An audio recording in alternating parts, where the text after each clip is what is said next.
Florida was given to the United States by Spain in 1821 for essentially nothing. However, why would Spain simply give it away when it wasn't used to doing so? And Florida's location made it a crucial component in defending its Caribbean colonies. Thus, from the early 16th century, Spain had ruled over the Caribbean and its neighboring territories.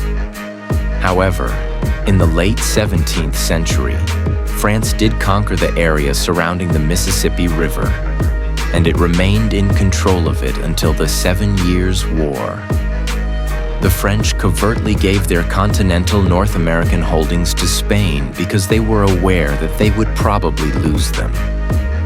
The premise was that Britain could have everything if it were taken from a vanquished France. In the event of a future conflict over it, however, Britain would not take as much if it were taken from Spain because of the possibility of a permanent, long-standing border. This ultimately made no difference because Britain's top priority was safeguarding its American colonies from outside threats. Therefore, it stole this from Spain and this from what it believed to be France. Florida truly remained loyal to Britain during the American Revolution. However, Spain was able to regain it in the subsequent peace treaty as a result of its assistance to the United States. Spain had a difficult period in the early 1800s, as you are well aware. With his newfound power, Napoleon, the new ruler of France, was able to compel Spain into giving up some of its client republics in Italy in exchange for France's former American territory. The United States quickly purchased Louisiana from Napoleon. Shortly later, he simply seized the Italian territories he had previously ceded to Spain for France.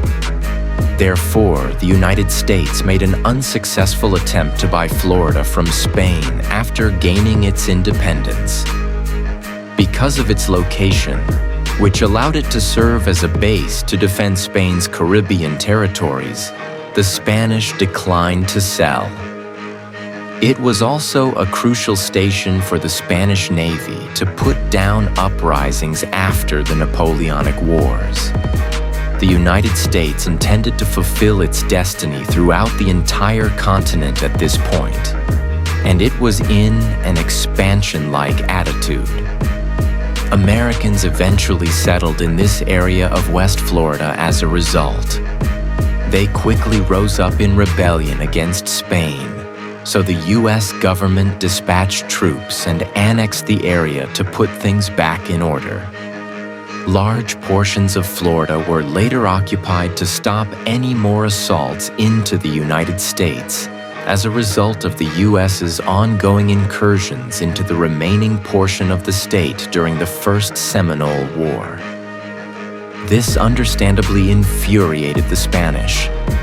There was nothing they could do about it, though, because they were too preoccupied watching their kingdom fall apart around them.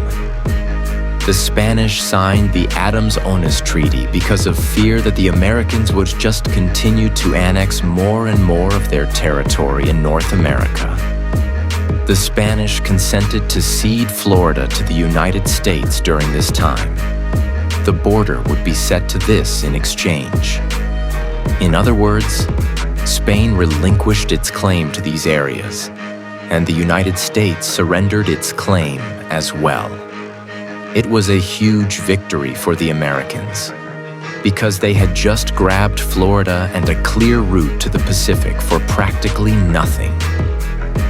This eliminated the unsightly aspect of having an unfinished territory, provided them with far more authority over water raids throughout their country, and eliminated the possibility of a backdoor onto the American continent, as well as an additional frontier to protect. The Spanish had believed that this contract would protect their empire's northern region. However, Mexico soon gained its independence. In theory, Mexico did have a claim to Florida as the country that succeeded New Spain. However, preserving good relations with its strong northeast neighbor was of far greater importance to its government. Florida was thus permanently lost to Spain, along with a large portion of its American empire, for the pittance of naught. I sincerely hope you found this episode enjoyable.